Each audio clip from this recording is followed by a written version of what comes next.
আজই ডাউনলোড করুন আর এনজয় করুন আপনার পছন্দের শো। শুভ কাজ যাতে পণ্ড না হয় তাই নিয়ে ভাবছিস পারু। শুধু দেখতে থাক রত্নাকে বিয়ে করে ওর বাকি জীবনটা আমি কেমন লন্ডভন্ড করে দিই। পারু, এটা একটু আসনের ওখানে রেখে দে, তোমার ওখানেই থাকবে। হ্যাঁ, সাবধানে যা।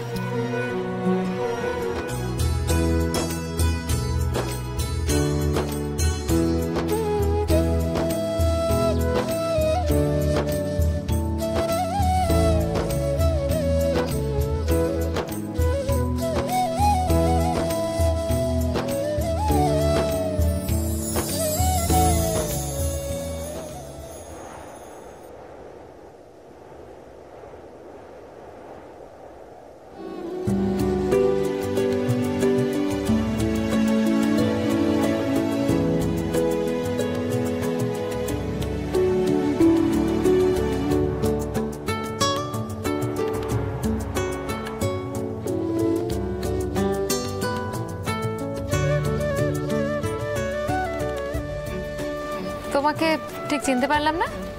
ও আমার ভাগ্নি, ওর সাথে তো তোমার দাদার বিয়ে হবে মা। ও তুমি, ভারী মিষ্টি দেখতে তোমাকে। ওনাকে চিনতে পারলি? হ্যাঁ বললে তো, কিন্তু ওনার নাম আমি আগেই শুনেছি আমার বন্ধুদের কাছে। আমার নাম? হ্যাঁ, ডক্টর পার্বতী রায়কে সৌদামিনী হেলথ ক্লিনিকের জন্য ভুবনপুরের আশেপাশের গ্রামের মানুষজন কিন্তু চেনে।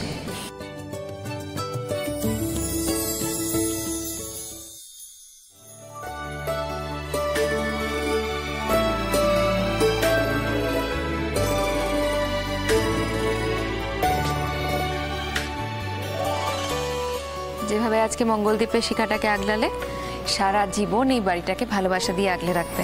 কেমন? তোকে বলেছিলাম না পারু, আমার প্রতাপকে একমাত্র এই মেয়েটাই পারবে সংসারে ঠিক করে বেঁধে রাখতে। দেরি হয়ে যাচ্ছে, সমস্ত আচার অনুষ্ঠান শুরু করা যাক। আর তো সময় হয়ে গেল না। আমরা তো রেডি। হ্যাঁ, আপনাদের বাড়ির সবাই যখন এসে যাবে তখনই। বাড়ির সবাই তো এসে গেছে। কে আর বাকি আছে? পলাশকেও বাকি আছে? না, সবাই এসে গেছে। হ্যাঁ, না, আপনার জামাইকে তো দেখছি না। ভুবনপুরের প্রেসিডেন্ট বলে কথা। না মানে একটু ওর সাথে একটু আলাপ করার ইচ্ছে ছিল আর কি। উনি আসেননি? বুঝেছি, এত বড় দায়িত্ব বলে কথা। তা উনি আসবেন কখন? না, উনি আসতে পারবেন না। দেখুন মা বাবু, কিছু কথা প্রথম থেকেই স্পষ্ট করে হয়ে যাওয়া ভালো। আমার হাজব্যান্ড আসেনি কারণ আমার বাবা তাকে ইনভাইট করেনি। আরে নিমন্ত্রণ করার কি আছে?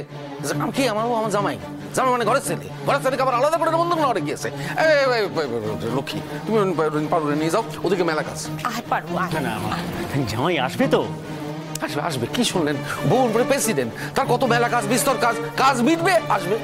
তাহলে উনি এলেই না হয় কাজটা শুরু হোক। আরে উনি আসেন না, আমাদের গ্রামে না ওই প্রেসিডেন্ট সাহেব না এলে কোনো শুভ অনুষ্ঠান শুরু করি না।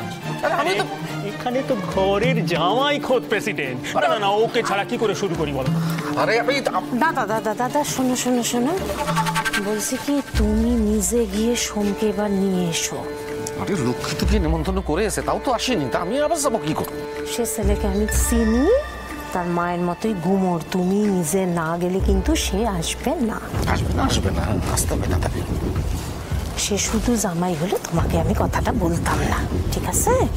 সে ভুবনপুরের প্রেসিডেন্ট, না এলে নানা লোকে নানা কথা বলবে, পাড়া প্রতিবেশী আত্মীয় কুটুম্ব, তুমি তখন সামাল দিতে পারবে না দাদা।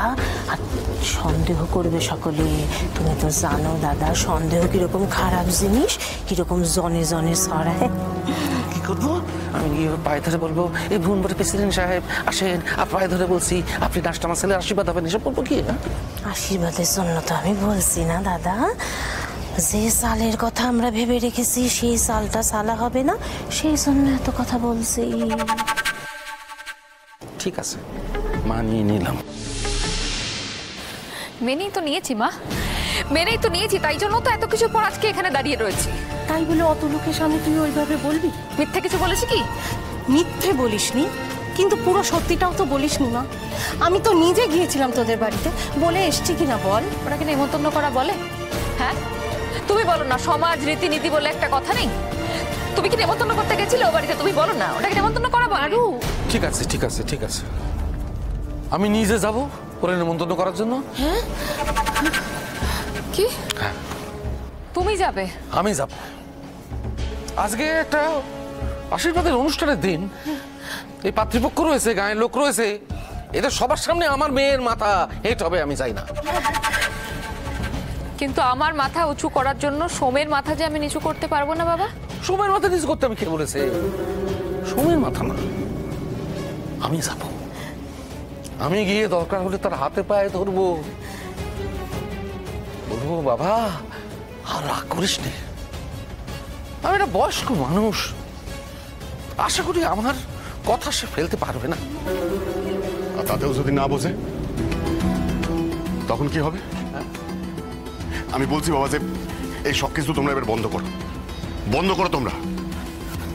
প্রতাপ, আজকে একটা শুভ দিন, মাথা গরম করিস না বাবা। কি করে মাথা ঠান্ডা করি বলো তো বাবা? হ্যাঁ, তুমি এতদিন ধরে যা যা বলেছো আমি সব শুনেছি বাবা, সব মেনে নিয়েছি। জানি তো সোম তো এত কিছু বুঝবে না, তাই ও আসবে না। মা মা আমি ভালো বলছি বাবা, আমি ভালো বলছি যে এই তামাশাটাকে তোমরা এবারে বন্ধ করো। প্রতাপ, এখন কি এসব কথা বলছিস তুই? কন্যা পক্ষের লোক সব এসে বসে আছে ওখানে। কিন্তু জামাই আসেনি মা, জামাই আসেনি।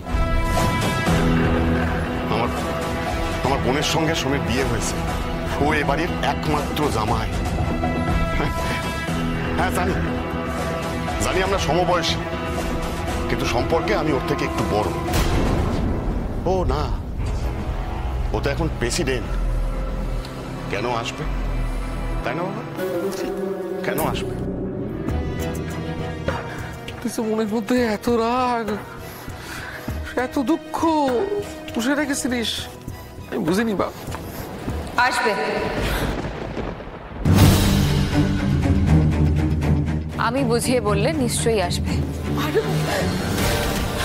তুই যাবি আমার সঙ্গে? যাবো বাবা, এই শুভ অনুষ্ঠানটা যাতে পণ্ড না হয় তার জন্য সবকিছু আমি করব। আমিও যাবো, পারো চল আমরা সবাই একসাথে যাই। আসুন।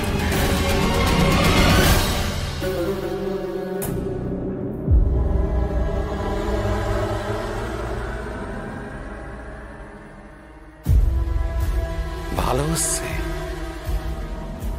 আসি তাহলে। শুভ কাজ যাতে পণ্ড না হয় তাই নিয়ে ভাবছিস পারু, শুধু দেখতে থাক। রত্নাকে বিয়ে করে ওর বাকি জীবনটা আমি কেমন লন্ডভন্ড করে দিই।